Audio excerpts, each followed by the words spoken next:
more for you, you feel it. You know it. This is your life, and it's time to go from contender to champion. This is The Show with John Madsen. Welcome back to The Show, everybody. I'm your host, John Madsen. This is The Show, and today is all about achieving massive results in fitness, massive results in your business, massive results in your career. Now, one of the things that I talk about when it comes to fitness all the time is being outcome oriented. This is one of those things, like so many other things we talk about. It doesn't pertain just to fitness, it's everything.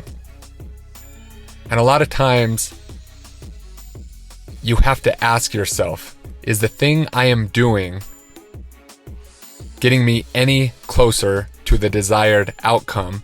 Or am I just being busy to be busy? In fitness, this is super easy to spot. In my business, this is super easy to spot. The problem that most people face is they're just not aware of the things that they're doing to keep themselves busy.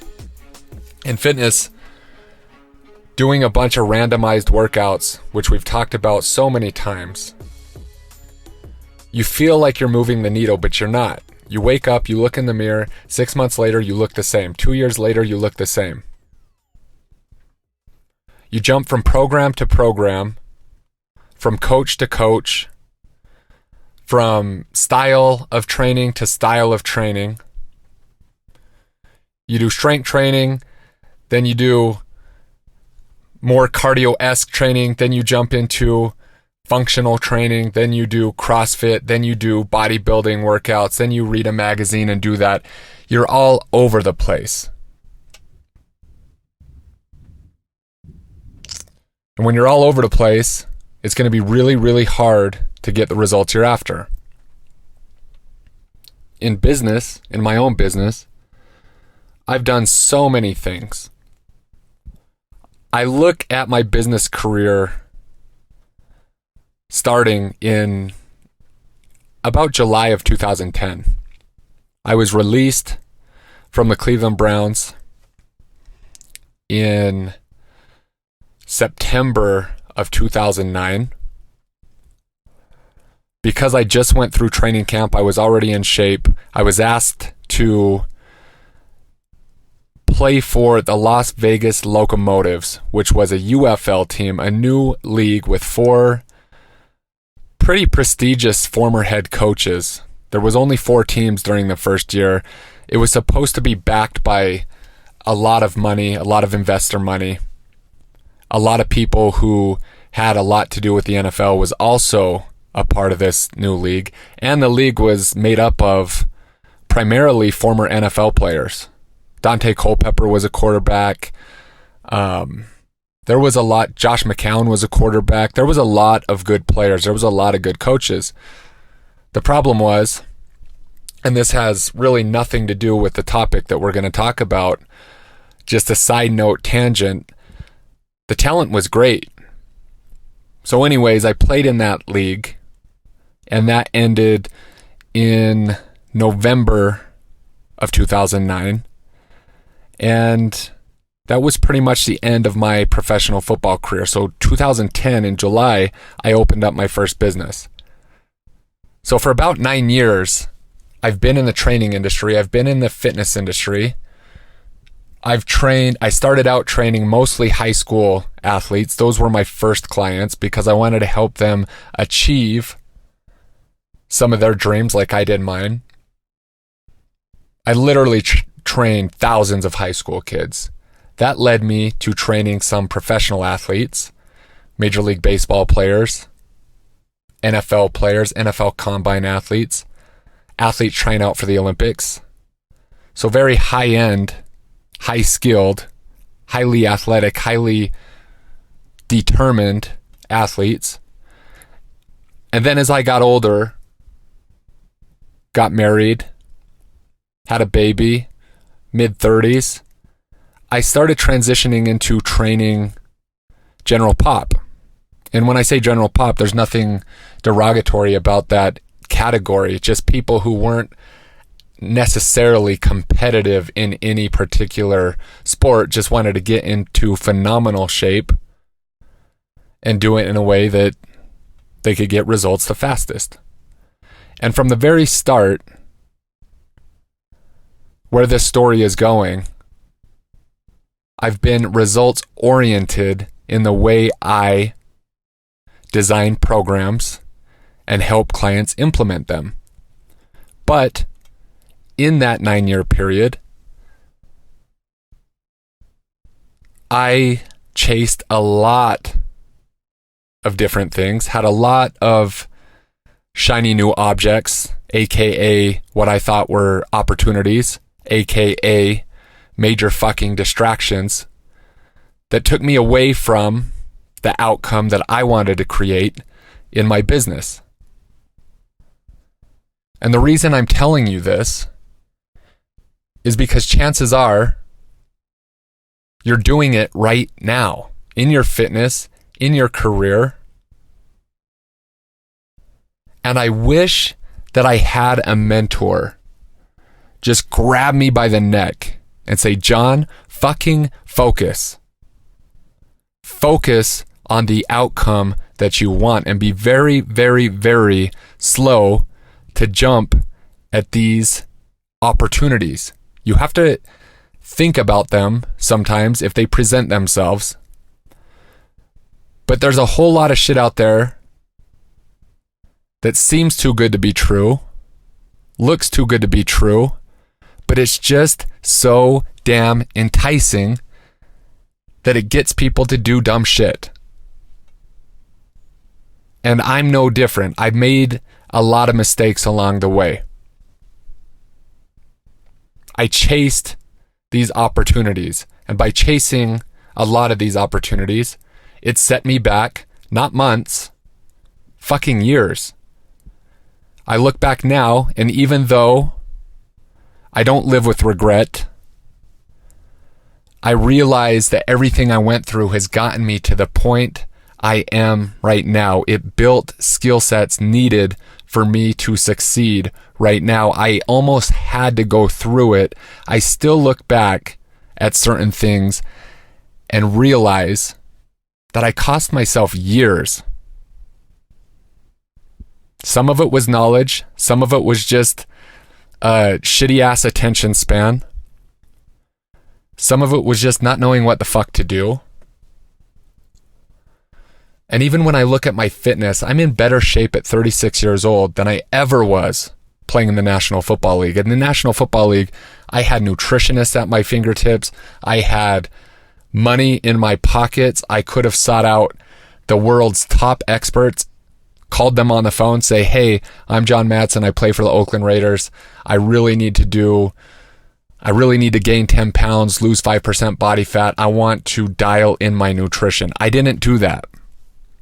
I didn't do that because it really never fucking occurred to me that's what I should do.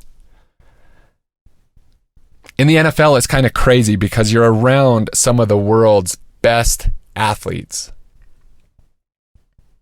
And some of the best actually don't know what the fuck to do when it comes to training, and they don't know what the fuck to do when it comes to nutrition. They're just so fucking good at a certain thing that they get by on sheer fucking athleticism. And when you're at that level, everybody's good, but it's the razor's edge that separates the guys who are going all pro and the guys who are on the bubble. I've been there. It's not it. And then you have the outliers, which I've talked about, like the 0.001 percenters. There's a guy or two on each team that's just so talented that they're just above and beyond. If you've never seen it and you've never played on a field next to them, you might not know what I'm talking about. But the guys I'm talking about are the Randy Mosses, the Warren Sapps, the Hall of Famers that are just fucking incredible. So when you get in a locker room and you look up to them, there wasn't a lot of guys who were actually letting it be known if they were seeking out the world's leading experts in performance. Some of them were, but a lot of us were just going to Athletes Performance, paying a bunch of money, doing some country club-esque workouts, thinking we were moving the needle, but we weren't. Which is why I started my business in the first place, because I wanted to give actual substance to younger athletes to make sure they weren't doing the bullshit and they would actually move the needle. But looking back, I was like, damn, I could have pretty much reached whoever I wanted to and paid them because I had the money to do so and transform my body back then. But it's almost like you think you know too much sometimes. Sometimes you ask for help, sometimes you get with a coach, sometimes you just get to a certain level and you think you know what to do. And that's the category I found myself in. I thought I knew enough about strength training because I went through 5 years of college. I thought I knew enough about nutrition because of the limited nutrition that I was taught by strength coaches during my college career. When in reality, I had no fucking idea. So part of this whole topic is awareness.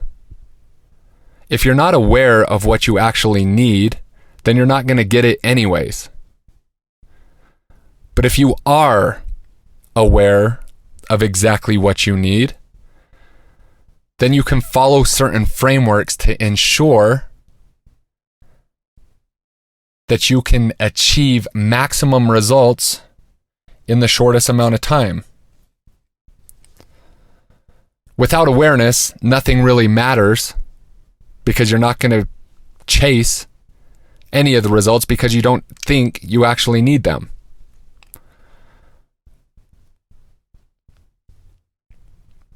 So all of that was somewhat of a tangent, which if you follow this show for any amount of time, you know that I can do that.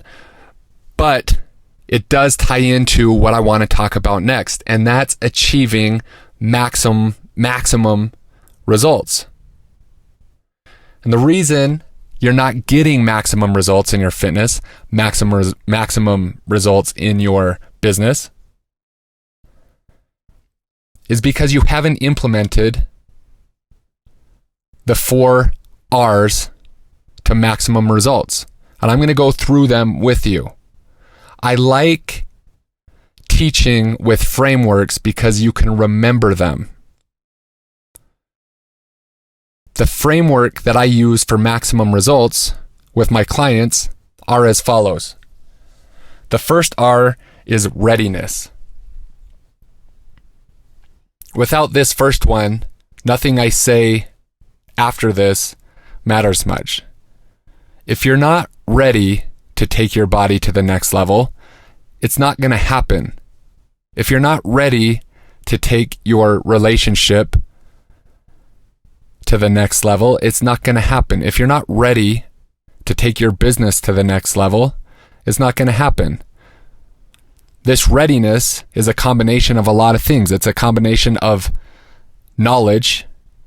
If you don't have the knowledge necessary, you can't be ready. It's willingness. If you're not willing to do what it takes, you're not ready. So sometimes when you do achieve maximum results, it's because you decided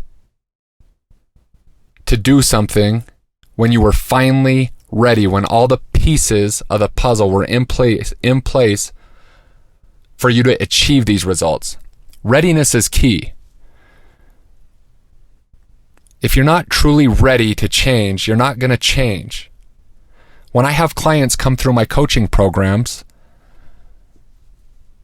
and I'm not the cheapest coach out there by far, I turn a ton of people away because I can tell in the first interview they're not fucking ready. And if you're not fucking ready, I'm not going to take you on. I made that mistake early in my career.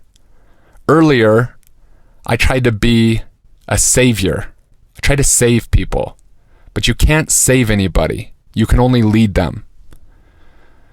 So in whatever area you want to achieve results, make sure that you're fucking ready right now. And if you're not ready, get ready. Otherwise, you're going to spin your wheels. The second R to massive results is repetition. How does somebody get good? It's reps under the bar. I say that in terms of lifting because anybody that's been to the gym knows that it's going to take repetition to get good at a skill and also to build that muscle. But in your career, in your life, in your fitness, it's going to take way more repetition than I think you give it credit for. So many times we don't equate the amount of time it's going to take for you to go from amateur to master. It's going to take repetition every single day. 2 years ago, I wouldn't be caught dead doing video. I was like, hell no. If I have to do video on social to move my business, I just want to do a different business. I just want to be in the background. I don't want to put myself out there. I don't want to get judged. I don't want to be criticized. So I'm not going to get good at it. And then I decided that I got to lean into my discomfort. My willingness shifted.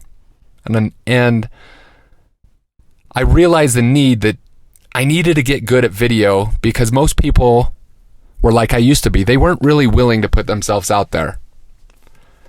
And I remember doing the first couple videos and I just did it. Leaned straight into discomfort and it was painful. I was shitty. I still don't think I'm great. But after 2 years of putting out a lot of content, I've gotten a lot better.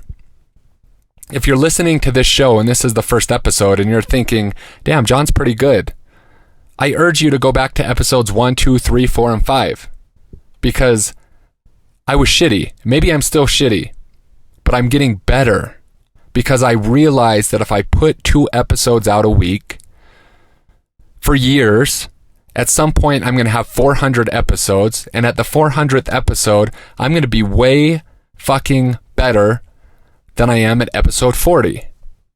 If you want to improve your fitness, you're going to be way more athletic. You're going to perform better. You're going to look better after you put in tons of reps.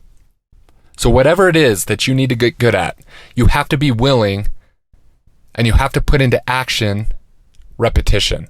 The third R to massive results is relentlessness. I love this word. I've talked about this word. This is one of the words that I want to be more of. I'm relentless to a degree, but I think I could be more relentless. And if I could be more relentless, chances are you could be way more fucking relentless. Again, if you want to go next level in your fitness, you got to be relentless in your pursuit.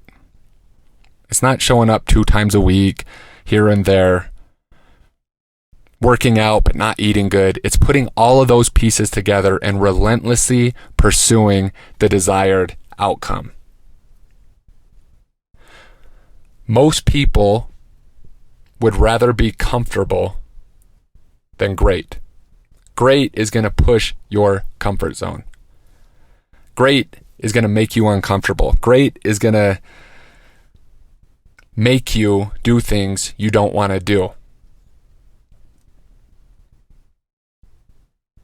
If you're in business, you already know that you got to be fucking relentless. You have got to be relentless or business is going to gobble you up. In sport, you have got to be relentless and show up every fucking day when most people won't. Whatever it is that you desire, whatever level you're aspiring to get to, you've got to be relentless in that pursuit. And the last one, the last R, is resilience. Relentless and resilience kind of seem the same, but to me they aren't. Resilience is staying power. Resilience is winning because you're not fucking going anywhere. Resilience is making a decision long ago that you're never going to quit. In fitness, it doesn't matter what you do in 6 weeks. It doesn't matter what you do in 12 weeks. It doesn't matter what you do in a year. Resilience is showing up to the motherfucking gym for 20 fucking years and beyond. Resilience is reserved for people who are unwilling to be distracted. Like we talked about earlier, jumping from thing to thing, shiny object. You're doing a program, it's going good, but another program pops up, so you jump. You're trying a diet, it's going good, but then another shiny object pops up and you jump.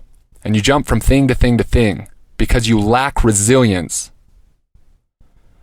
You lack resilience that it's going to take to stick. I always tell people showing up literally is 80%. Most people are unwilling to show up day after day, month after month, year after year, decade after decade. Resilience is only reserved for the few. It takes resilience to stay in business. I've almost shut my doors more times than you even know. I didn't know anything about business. I had to make decision after decision whether to keep going or just fucking give up, shut down the doors and live an ordinary life. It takes resilience to chase that fire that's inside your heart. Because a lot of the days, you're going to want to quit. And you're going to have to dig deep. And it's going to take that resilience. So the problem with getting the result and getting that outcome that you truly desire is I don't know that you desire it enough to do all these things. If you're going to get what you want, if you're going to live the life that you want, you're going to have to dig deeper than you ever thought you were going to have to dig. It can be easy once that desire is so dialed in, that your willingness is so high, that you actually are one of the crazy people that actually enjoy putting in the fucking work. But I wanted to ask you today, if you don't feel like you're getting the results that you want in any area of your life, are you really, truthfully putting these 4 R's into action? If you're not, start now. If you are, keep going. You're on your way to massive results. Thank you so much for joining us for another amazing episode of The Show with John Madsen. The greatest compliment that you could give us is liking, loving, and sharing this episode with all of your friends. So please go to iTunes, leave us a 5-star rating and review, and then share it online with everyone that you know. Make sure to tag John as well. He loves to hear from listeners of the show. The links for all of his socials and iTunes are in the show notes. Also, if you'd like to engage John for anything related to his coaching, consulting, or programs, please visit johnmadsen.com for everything you'd need to know on how to engage with John offline. And lastly, thank you for your time, your attention, and your consideration. This is The Show.